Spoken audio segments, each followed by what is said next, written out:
이기는 습관, 이기는 준비라는 제목으로 하나님 말씀 전하겠습니다. 믿음의 길은 주도적인 인생입니다. 끌려가는 게 아닙니다. 원칙이 있어야 됩니다. 예수님은 원칙이 명확하셨습니다. 사람들에게 드러나실 때가 있었고 또 물러나실 때가 있습니다.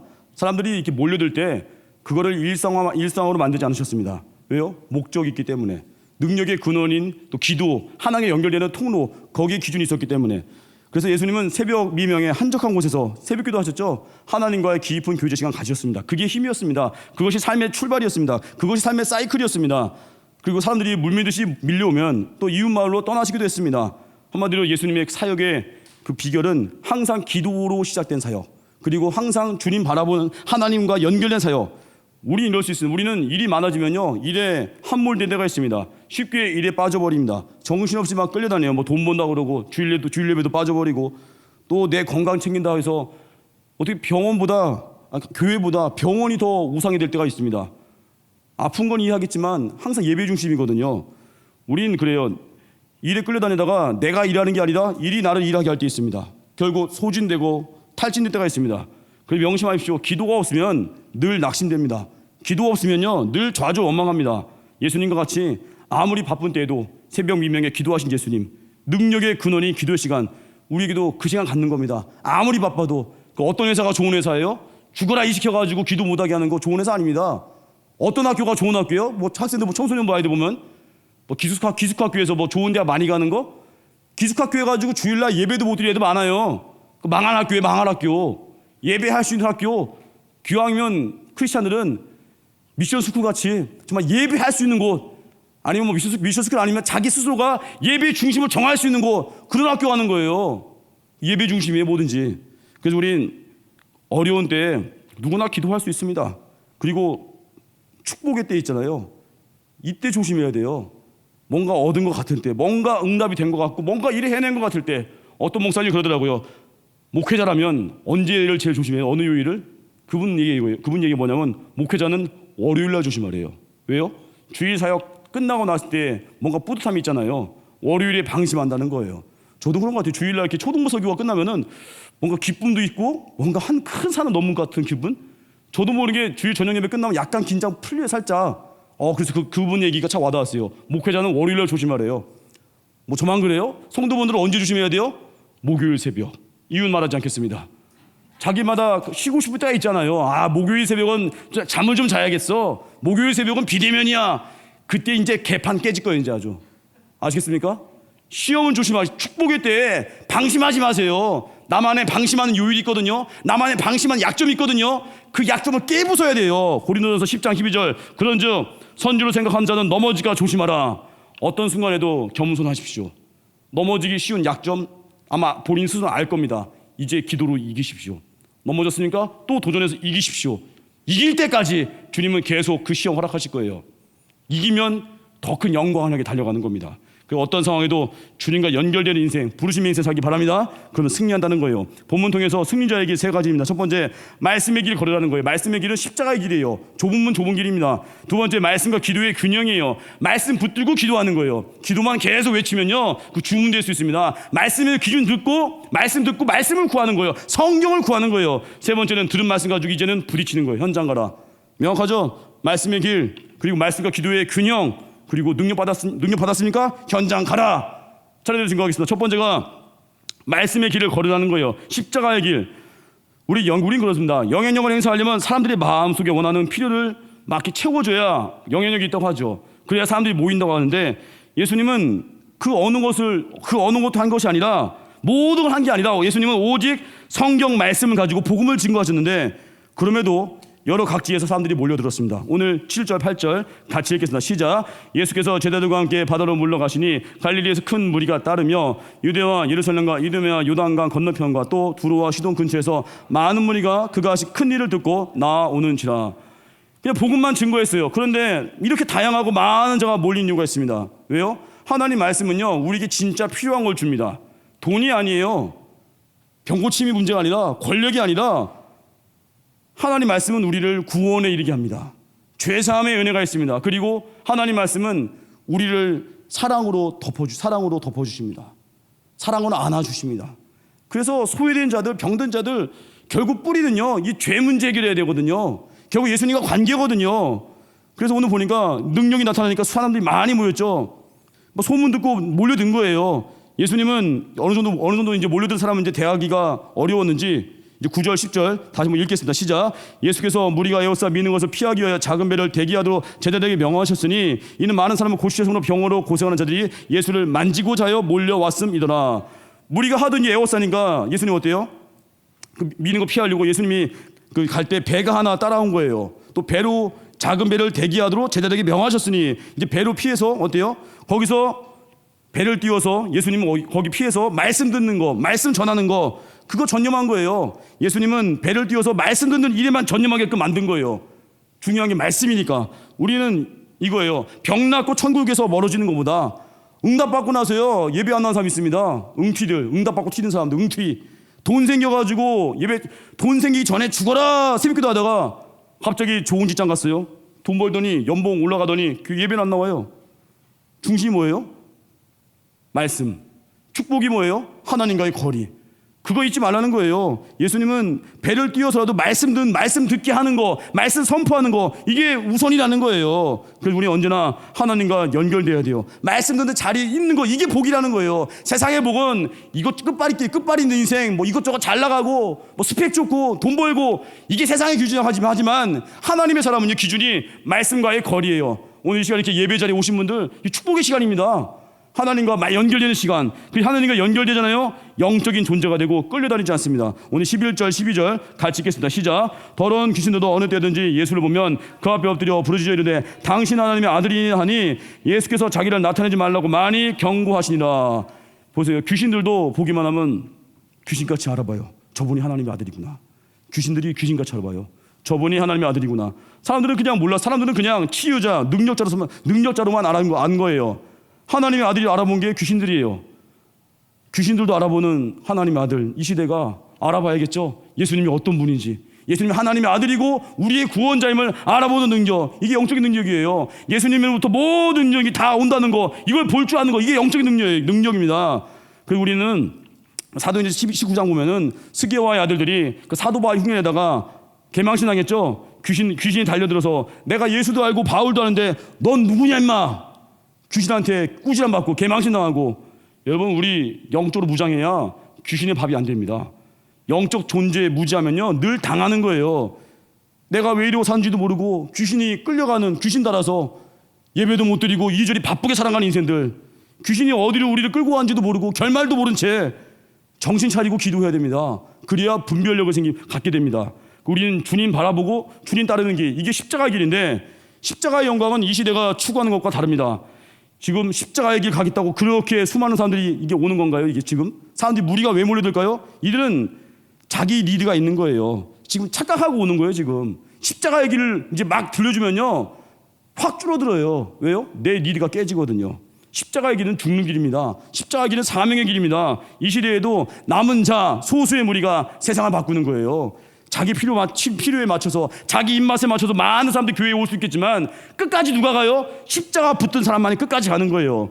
우리 초기에 기독교 교회가 세워지면서 얼마나 많은 사람들이 박해받았습니까? 그들 절대 다수 아닙니다. 소수인데 또 노예들도 많았습니다. 사회 하층민들이었어요. 변방인물들이었어요. 근데 이 소수의 믿는 자들이 너무 믿음이 불같은 거예요. 믿음이 파워풀하니까 기득권층들이 궁금한 거예요. 야, 저들은 하층민 주제에, 노예 주제에 무슨 그렇게 무슨 신앙이 이렇게 견고한가? 그들에게 궁금증을 유발한 거예요. 초기 기독교는요 굉장한 그 거부감을 줬습니다. 사람들에게 반발감도 준 거예요. 그런데 복음이 거부감도 주고 반감도 줬지만 다르다는 이유 때문에 그들은 구별됐어. 그걸 보면서 이제 호기심을 갖게 된 거예요. 처음에는 반감이었다가 이제는 호기심, 그리고 궁금해지는 거예요. 그리고 호감이 생기네. 그리고 그들에게 접근하게 되는 거예요. 꼭 이거 같지 않습니까? 연애할 때 보면 오늘 설교 부제가 영적인 밀당인데 연애할 때 보면 이렇게 밀당하잖아요. 처음에는 관심 없는 것처럼 굴다가 쌀쌀하게 굴고 자매가 남자에게 남자들 마음 막 뒤흔들어 놓고 막 밀당하잖아요. 지금 막 궁금증 유발하고 남자들도 그러죠. 처음에는 자매님들 막 따라다니다가 나중에 또 무심한 채 하고 선교 열심히 가고 예배 드리고 있으면 또 매력이 막 생기고 그게 매력이에요. 질질 따라다니는 게 매력이 아니라 거룩한 밀당하는 거예요. 관심 있는 것 같으면서도 우리가 할 일 뭐예요? 나 당신에게 매이지 않아. 나에겐 예수님이 더 중요해. 예수님이 먼저야. 그래서 서로에게 관심 갖다가도 예배 시간 되면 예배 자리 오고, 관심 갖다가도 나 선교 가야 돼, 고성 가야 돼. 그럼 상대방이 바로 당황하는 거죠. 처음엔 당황하다가 나중엔 매력, 나중에는 호감, 나중에 교제하실래요? 그게 하나님 만남이죠. 우리 인생에 이런 거룩한 밀당이 필요합니다. 복음이 전해지는 건 그런 밀당 전략이에요. 뭐 오라오라 할 것도 없습니다. 우리가 신나게 전도하잖아요. 우리 교회 어느 권사님 그래요. 예전에 선교 많이 갈 때 선교 가서 우리 같이 복음 증거했던 사진들, 선교지 가서 함께 코리안 파티 했던 사진들, 그 사진들을 안 믿는 사람들 막 주니까 부러워서 못 견디는 거예요. 저도 해봤습니다. 저도 친구들이 보면 이렇게 카톡방에 제가 마음이 아픈 게, 고등학교 때 좀 공부 좀 하는 학교 나와서 그런지 잘 나가는 친구들이 많아요. 그럼 뭐 자기 자랑을 막 올려요. 뭐 무슨 뭐 이번에 어디 뭐 네이버 인물 어디 등재됐다고 누구 자기 자랑 올리고, 아니 뭘 이해는 축하하는데 어떤 친구는 또 뭐 뉴스에 나와서 누구 옆에서 뭐 대변인 같은 역할 했다고 그러고 그것도 올리기도 하고 축하하는데, 그 서로 그거 올리면서 서로 칭찬해주고 있을 때 전 뭐 한 줄 아십니까? 선교 사진 올렸어요. 막 허접한 데 가서 막 전도한 사진. 처음에 반응도 안 해요. 뭐야 이게 뭐해? 하고 처음에 무시해요. 막 댓글도 안 남겨요. 1년을 제가 사진 올렸더니 마지막에 1년 넘어가니까 그 카톡방에 있던 한 자매가, 그 카톡방에 1년 후배가 한 명 또 초대되어 있어요. 제 동기 카톡방에. 그 후배가 그러더라고요. 준홍 선배 제일 부럽네요. 1년 동안 참아 제가 기다렸어요. 1년 동안 그 말 한마디 들으려고. 물론 그거 안 들어도 상관없는데 끝까지 우리가 즐겁게 선교하고요, 즐겁게 전도하고요, 믿음 안에 즐겁게 교제하잖아요. 그러면 부러워한 자 나온다니까요. 그게 뭡니까? 묻는다니까요. 우리가 할 일 뭐예요? 그냥 기쁘게 살아가는 거예요. 예수님 믿는 게 이렇게 기쁜 것입니다. 예수님 믿는 게 이렇게 영광스러운 것입니다. 보여주는 거예요. 그래서 우리 얼굴이 전도지예요. 은혜 받으십시오. 얼굴에 기쁨이 있습니다. 그래서 우리 얼굴 가지고 나가는 거예요. 은혜 받은 얼굴로. 그래서 항상 예배에 은혜 만큼 받아야 돼요. 그럼 우리가 은혜 받잖아요. 기쁨의 이유가 달라집니다. 옛날엔 내가 잘 되는 게 기뻤지만 이제는 이웃이 잘 되는 게 기쁜 거예요.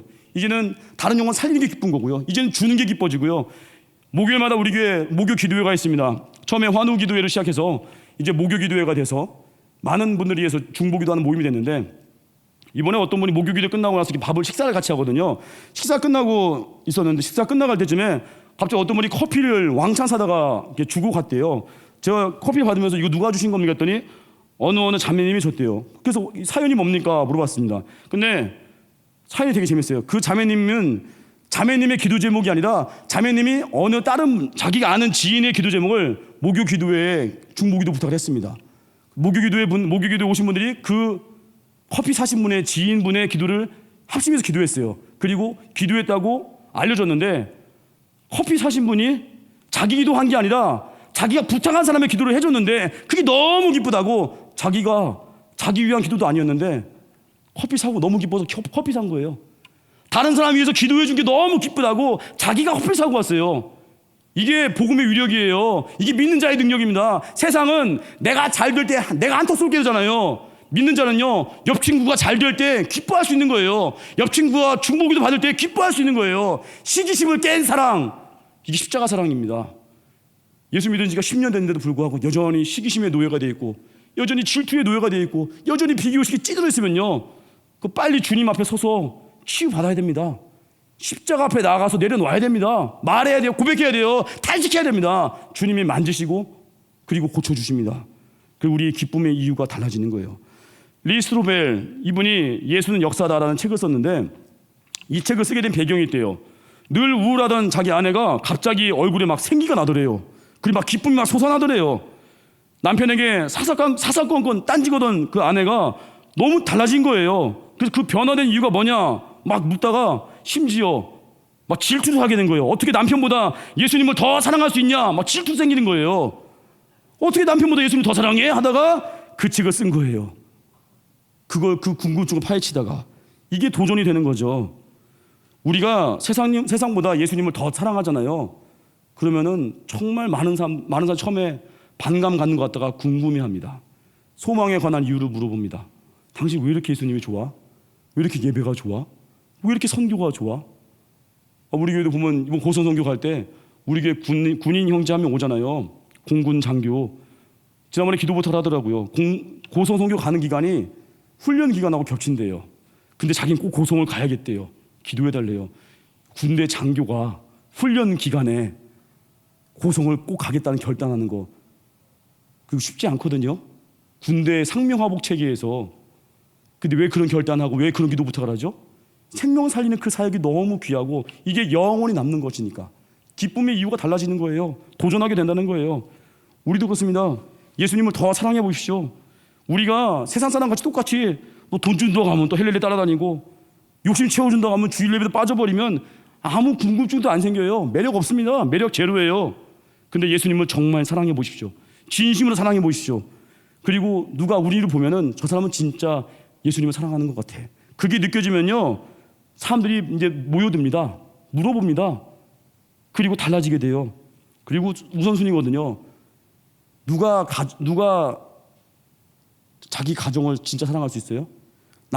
가장이라면? 그 가장이 예수님을 정말 사랑하면요, 자기 아내 사랑할 수 있습니다. 그 가장이 예수님을 정말 사랑하면요, 아이들 사랑되는 거예요. 근데 그 순서가 바뀌어버리잖아요. 하나님을 도외시한 채 가장이 애들만 우쭈쭈 하잖아요. 그 가정 풍지박산납니다. 우리는 항상 우선순위예요. 예수님 먼저예요. 저도 한 가지 감사한 게 있어요. 자랑은 아니고 참 감사한 건데, 제가 삼형제 중에 둘째거든요. 아직 예수님을 안 믿고 있는 제 동생이 얼마 전부터인가 저를 너무 되게 칭찬을 해요. 저한테 전화하면 그래요. 2살 어린 동생이, 남동생이거든요. 형하고 대화하면 참 힘을 얻어. 형하고 대화하면 위로를 받아. 그 형은 정말 즐겁게 형의 길을 걷는 것 같아. 한 번은 동생이 울면서 얘기하더라고요. 저한테 고맙다고. 내가 힘들고 어려울 때 형이 내게 힘이 되어줬어. 아직 예수님도 안 믿는 애가 계속 사랑하고 기도하고 했는데 얼마 전에 그런 고백할 때 하나님께 참 감사했어요. 하나님을 정말 사랑하려고 하니까 동생 사랑이 되더라고요. 하나님을 정말 사랑하려고 하니까 가족이 사랑이 되고요. 하나님을 정말 사랑하려고 하니까 충성이 되는 거고요. 하나님을 정말 사랑하려고 하다 보니까 용서가 되는 거예요. 우린 이 악물고 용서하는 거 아닙니다. 이 악물고 충성하는 거 아닙니다. 예수님을 너무 사랑해서 주님께 더 헌신하고 싶어 하잖아요. 주님께 가까이 가고 싶으면은 그 사랑 받아서 이제 직장 가서 그 사랑 전하는 거예요. 흐르게 하는 거예요. 우리는 흐르게 하는 통로입니다. 우리 주님 사랑이 먼저예요. 그래서 언제나 하나님 먼저 사랑하십시오. 마태복음 6장 33절 보니까 그런즉 너희는 먼저 그의 나라와 그의 의를 구하라. 그리하면 이 모든 것을 너에게 더하시라. 핵심 뭐라고요? 먼저예요. 먼저.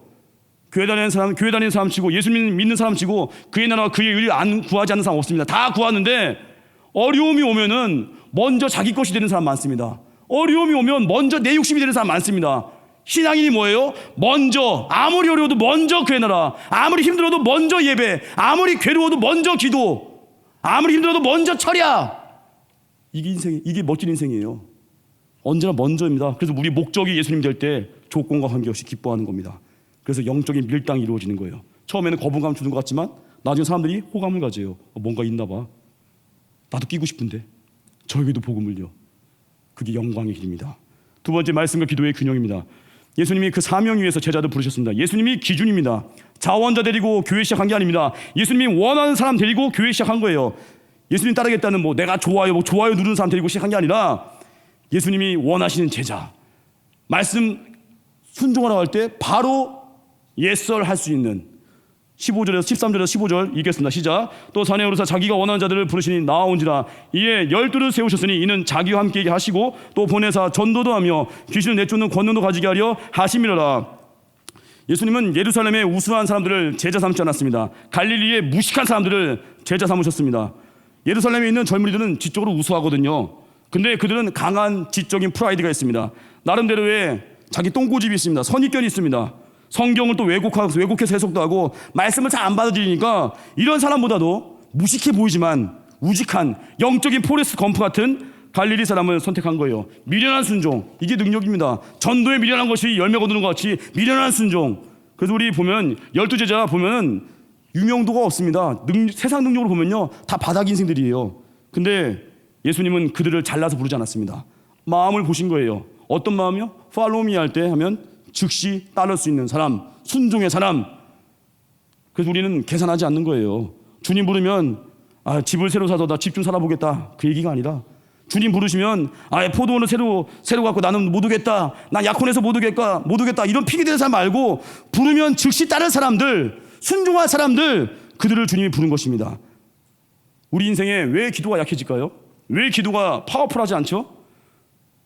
내가 의지하는 것을 갖고 하나님도 의지하니까. 하나님만 의지해야 되는데 돈 의지하고 하나님 의지하는 거예요. 하나님 도 의지.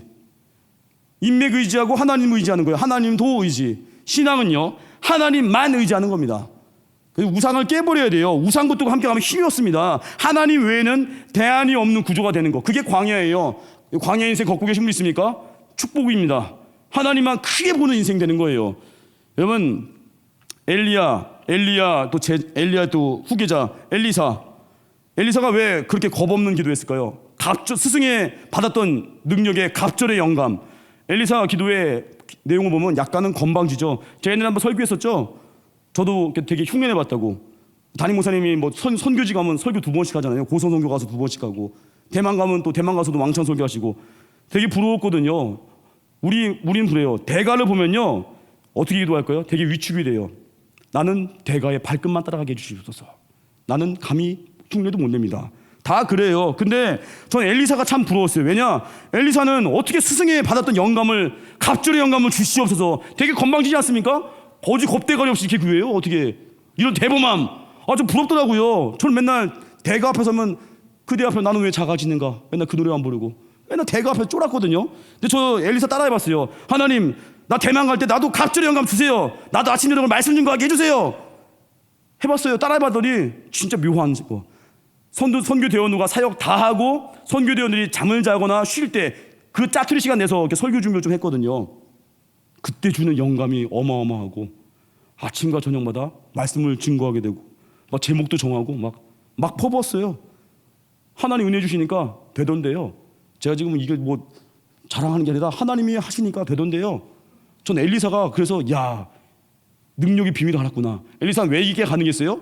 스승이 부를 때 다 내려놓고 따라갔거든요. 스승이 부를 때 200% 헌신했거든요. 대가 앞에 기죽지 마십시오. 제가 교만하다는 얘기가 아니에요. 겸손하게 배우지만 쫄지 마시고, 조지 뮬러, D.L. 뮤디 부러워하지 마시고, 하나님 내게도 그 능력 주십시오. 그거 구하라고요. 사업하시는 분 있습니까? 지금 구하는 거에 100배로 구하십시오. 하나님, 나도 로펠러 같이 능력 주십시오. 또 기도하는 분 있습니까? 하나님, 정말 중복이 될 사람 되기 원합니다. 내게 아픔 있는 사람들의 그 기도 제목을 내게 주십시오. 달라진다니까요. 지금의 스케일에 100배로 기도하십시오. 쫄지 마십시오. 엘리사 같이 건방지 기도, 갑절의 영감을 주십시오. 우리에게도 그 능력 주실 것입니다. 우리 담대하게 구하는 거예요. 아멘은 몇 명 안 하셨는데 마음으로 하셨겠죠? 다 능력 주십니다. 우린 항상 주님 안에서 충성할 때 능력 주십니다. 주님 따라가는 거예요. 그게 파워입니다. 그래서 우린 순종하잖아요. 한 번 순종하면 기적을 경험할 수 있어요. 11조 안 하던 사람들이 11조 하더니 놀래요. 돈이 나가는 줄 알았더니 돈이 모이네요. 기적을 경험했대요. 저한테 막 그래요. 목사님 11조 했더니 돈이 모이네요.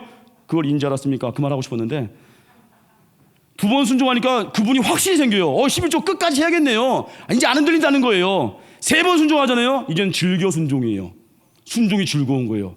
어떤 말씀이든지 말씀 주신 분이 성취하니까 이제는 설교가 들을 때 즐거운 거예요. 어떤 말씀을 주실 것입니까? 어떤 말씀을 내게 먹이실 것입니까? 말씀만 하옵소서. 나는 포레스트 검프입니다. 말씀만 하옵소서. 달라진다니까요. 1번 순종했더니 기적, 2번 순종했더니 확신, 3번 순종했더니 즐겨 순종. 예배가 즐거운 거예요. 예배가 기다려지는 거예요. 미리와 찬양하는 거예요. 그게 즐겨 순종이에요. 예수님이 제자들에게 함께 있기를 원하셨습니다. 예수님이 사명을 이렇게 주시기 전에 교제하고 또 보내시거든요. 얼마나 나와 함께 있을 것인가. 그 교제하는 시간. 교제는 2가지예요. 말씀과 기도의 균형이에요. 말씀 없이 기도만 하면요, 무속신앙이에요. 이기심입니다. 욕심이에요. 맨날 내 거. 맨날 돈. 말씀 들어야 돼요. 말씀 들어야 어떻게 바뀌어요? 하나님, 내게 주신 은사를 흐르게 하옵소서. 말씀 들어야 달라져요. 하나님, 내게 주신 은혜를 감사하게 하옵소서. 말씀 들어야 기도가 선명해지는 거예요. 어떤 기독교인이 앵무새를 길렀습니다.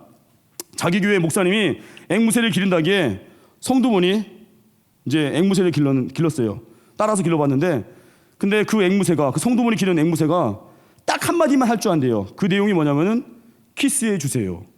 앵무새가 그만밖에 할 줄 모른대요. 키스해 주세요. 근데 참 민망하잖아요. 손님들이 왔을 때 무슨 맨날 뭐 앵무새 말해봐 키스해 주세요. 어이 지저분해. 오해받게 생겼잖아요.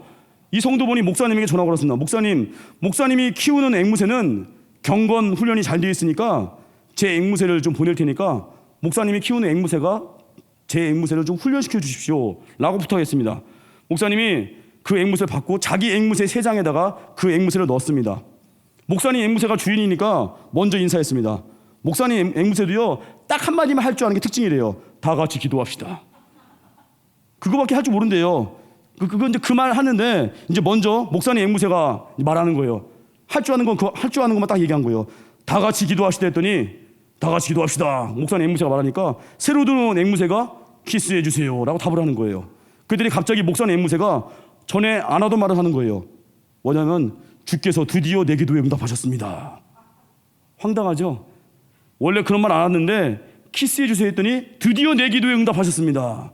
그러니까 자기가 원하는 얘기를 들으니까 이게 응답인 줄 아는 거예요. 우린 그래요. 그렇게 많은 사람들을 보내줘도 내가 원하는 사람이 와야 주님이 응답하셨습니다 그러고 그동안 많은 사람 이미 거쳐갔거든요. 근데 내 눈에 너무 믿음 있는 김태희를 원하니까 다 보내는 거예요. 믿음 있는 송중기를 원하니까 다 흘려 보내는 거예요. 믿음 있는 김태희 별로 거의 없을 거예요. 적당히 있는 김태희 모르겠지만 아십니까? 그 많은 사람 보내줘도 우리는 어때요? 내 원함 때문에 응답 아니었다는 거예요. 내 원함대로 되면 이게 응답이라는 거예요. 우리는 항상 말씀 점검해야 돼요. 베레아 교인같이 성경을 읽어가면서 상고하는 거예요. 그래서 우리 목회자 설교도 잘 듣지만 항상 말씀 점검해야 돼요. 내가 읽어보면서 그렇지 이 말씀이었구나. 그렇지 이 말씀을 설교 때 하신 거구나. 제가 지난번 설교했죠. 학교에서도 보면요 수학 공부할 때 수학의 정석 홍성대 씨가 쓴 수학의 정석으로 수학 공부하는 학생들은요 수학 선생님의 실력에 매이지 않습니다. 왜요? 내가 정석으로 공부하고 있거든요. 내가 수학의 정석을 가지고 제대로 공부하는 학생들은요 선생님의 실력이 업앤다운이 있어도 매이지 않습니다. 왜요? 내게 주어진 수학의 바이블 정석이 있거든요. 우리 신앙생활 말씀 붙들어야 됩니다. 내가 스스로 성경을 읽어가면서 깨달아가는 거예요. 그리고 말씀 들어가면서 한 번 더 통찰을 얻고 깨닫고 순종하는 거 그게 파워예요. 그래서 우리 언제나 어떻게 해야 돼요? 말씀 붙든 기도 이게 파워입니다. 세 번째 현장 가라는 거예요. 왜 불렀습니까? 보내기 위해서. 크리스찬을 움직이는 동사는 2가지예요. Come and go. 내 길에 오라 땅 끝까지 가라. 그리고 우리는 오고 가는 게 자유로워야 돼요. 오러 갈 때 그냥 오는 거예요. 예배 오십시오 오는 거예요. 가라 할 때 알겠습니다 가는 거예요. 그래서 주님 제가 여기 있습니다. 저를 보내주세요. 이게 순종하는 거예요. 그러면 전도하는 자에게 능력, 환경, 권능 다 주십니다. 믿는 자의 프라이드는요 전도하는 겁니다. 전도만이 이 시대를 바꿀 수가 있습니다. 전도만이 이 어둠의 세상 가운데 빛을 발할 수 있습니다. 말해야 됩니다.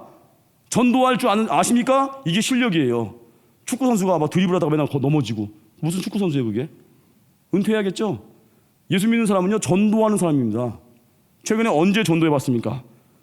전도하는 자에게 기쁨이 있거든요. 최근에 우울하십니까? 내가 언제 전도했는지 한번 점검해 보십시오. 전도하는 자에게는요 능력을 주시고요 기쁨을 주시고요 감격을 주시고요 그리고 필요한 모든 것 전도 위에 살겠다는 그 순간 어떻게 보면 우리 철야 예배 기도는 딱 하나가 돼야 돼요. 주님 내가 사명 위에 살 건데 이 사명 때문에 그 사명에 걸맞는 필요를 다 채워 주십시오. 내가 나라와 의를 구할 건데 주님 이거 위에 살 건데 거기에 필요한 거 다 주십시오. 어떻게 보면 기도 단순한 거예요.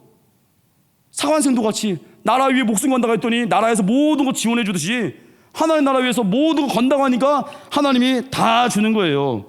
우리 인생 그래서 삑살이 나지 마십시오. 유튜브로 유명한 그 영상 아시죠? 강한 용사 여호와라고 옛날에 삑사리로 유명하신 어떤 지금 사역하신 분인데 그분이 유명해요. 믿지 않는 사람들에게도 그 강한 용사 여호와라 그 찬양이 있어요. 여호와 해야 되는데 여호와악 하다가 삑살이 나신 분인데 그분 이제 나중에 인터뷰를 해봤어요. 왜 삑살이 그렇게 심하게 했습니까? 했더니 그분이 그래요. 욕심이 생겨 욕심. 그분 특송팀원도 아니고 그분 그냥 사역자거든요. 그 찬양에 왜 그렇게 욕심을 내셨는지 욕심내다가 강한 용사 여호와 악 하다가 삑 하고 나가버렸지. 개망신 당했거든요. 물론 지금 사역 잘하시는 분인데 욕심 때문에 삑사리가 났대요.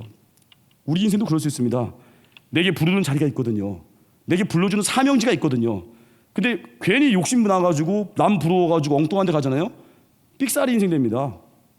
우리 하나님 안에서 내게 부르신 자리가 있거든요. 예배 가운데 부르실 때 오는 거예요. 그리고 보내실 때 가는 거예요. 그럼 거기에 파워가 있습니다. 그 말씀에 살다 보면은 어려움이 올 때가 있어요. 말씀에 살다 보면 넘어질 때가 있어요. 19절 잠깐 읽어드리면 제자 중에 또 가룟 유다니 이는 예수를 판 자더라. 다 갈릴리 지역 출신인데 가룟 유다만 가룟 출신이에요.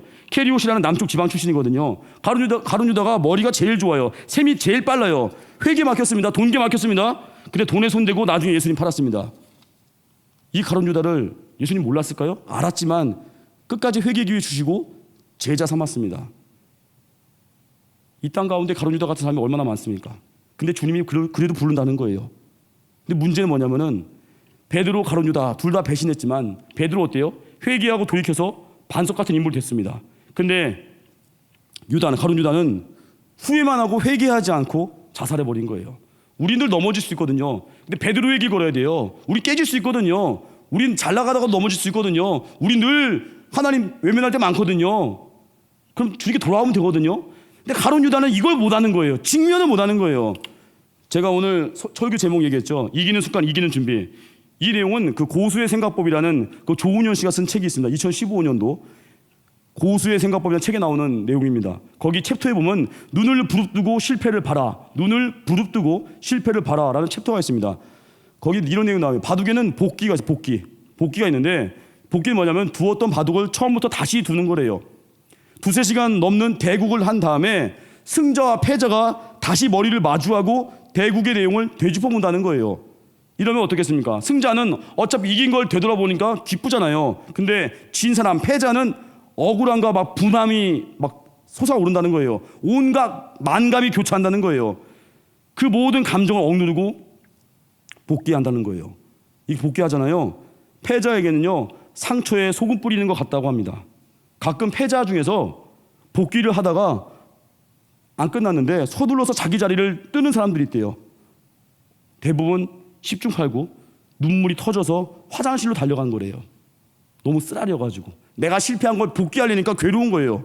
아무튼 복귀는 힘들 거거든요. 근데 이 복귀를 잘하면은 같은 실수를 되풀이하지 않는데요. 그래서 좋은 수를 더 깊이 연구해서 다음 대국에 활용할 수 있대요. 그래서 승리한 사람의 복귀는 이기는 습관을 만들어준대요. 그리고 패배한 사람의 복귀는 이기는 준비를 만들어준대요. 오늘 설교 제목같이 이기는 습관, 이기는 준비. 언제 가능해요? 직면했을 때. 가룟 유다는 자기의 실패 수치에 직면하지 않았습니다. 예수님께 가져오지 않았어요. 자기의 치부를 정면을 바라보지 않았습니다. 왜요? 자기 자아 때문에. 우리 주님 어떤 분이라고요? 로마서 8장 1절 보니까 그러므로 이제 그리스도 예수 안에 있는 자에게는 결코 정죄함이 없나니 정죄하지 않으시는 분이에요. 이는 그리스도 예수 안에 있는 생명의 성령의 법이 죄와 사망의 법에서 너를 해방하였습니다. 예수님 안에서는요 결코 정죄함이 없대요. 세상은 그러죠. 넌 왜 태어났냐 그러고 넌 왜 이렇게 실력이 없니? 넌 어떻게 그렇게 사소한 일도 처리 못하니? 너 신입사원이 왜 이렇게 일을 그따위로 하니? 세상은 막 우리를 정죄해요. 근데 예수님 믿는 자는 그 정죄의 당함을 가지고 예수님께 와서 치유받습니다.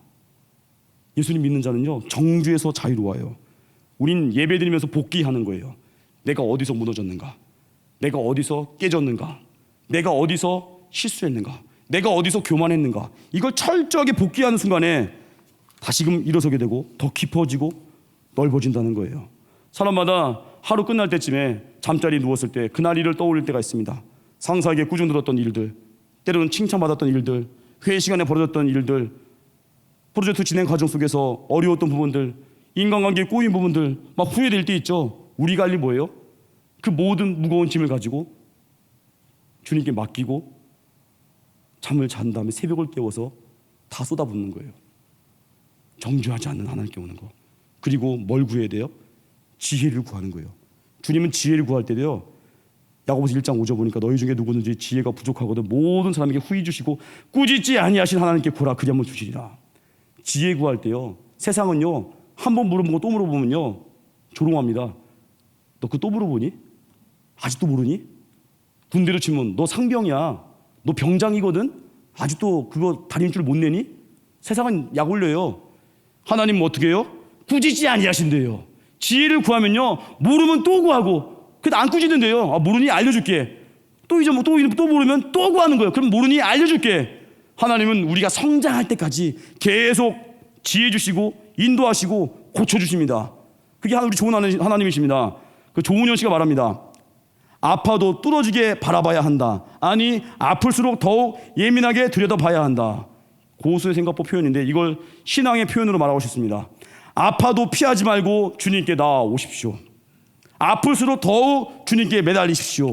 아플수록 은혜의 보좌 앞에 담대히 나아오십시오. 실수 인정하면 됩니다. 정죄하지 않는 주님의 사랑이 우리의 아픔을 치유하십니다. 다시 기회 주십니다.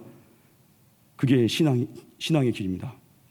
언제나 이 믿음 가운데 끝까지 날 고치시고 치유하신 하나님께 안겨서 내 내면의 쓴뿌리가 제거돼서 이제는 주님과 함께 내게 부르신 사명의 길을 기쁨으로 걷기 바랍니다. 결론입니다. 말씀의 길이에요. 십자가 길입니다. 예수님 목적이 뭐라고요? 말씀 먹여서 우리를 천국 백성되게 만드는 거예요. 조건이 아닙니다. 예수님으로 충분한 인생이 되는 거예요. 전천후 인생, 돈에 매이지 않는 인생, 질병에 매이지 않는 인생, 환경에 매이지 않는 인생. 그러면 십자가 길을 끝까지 갈 수 있고요. 끝까지 가잖아요. 영적인 밀당이 이루어지는 거예요. 처음에는 반감 갔던 자들도 구별된 우리의 모습을 보고 소망에 관한 이유를 묻는 거예요. 두 번째, 말씀과 기도의 균형입니다. 예수님이 제자들 불렀습니다. 즉시 따라올 사람 부른 거예요. 우리가 할 일 뭐예요? 미련한 순종, 학벌 스펙 아닙니다. 무명의 미련한 사람 불러서 비범하게 쓰십니다. 그게 하나님 나라의 원리예요. 충성하십시오. 성경을 구하는 자 되십시오. 세 번째, 현장 가는 겁니다. 전도하는 자에게 모든 필요한 거 공급하십니다. 능력, 환경, 필요 다 주십니다. 우리가 할 뭐예요? 주의 나라 위해서 목숨 걸고 사는 겁니다. 넘어질 때 있죠. 베드로와 가룟 유다의 차이 있죠. 뭐라고요? 피하지 말고 주님께 오십시오. 아플수록 주님께 오십시오. 영적인 복귀를 하십시오. 그러면 이길 수 있는 습관 갖게 될 것이고 이길 수 있는 준비가 될 것입니다. 그래서 모든 상황 가운데 주님을 예배할 수 있는 강력한 예배자로 쓰임받을 것입니다. 이런 인생 살기를 주님의 이름으로 축원합니다. 자리에서 일어나겠습니다. 하나님의 부르심 찬양하겠습니다.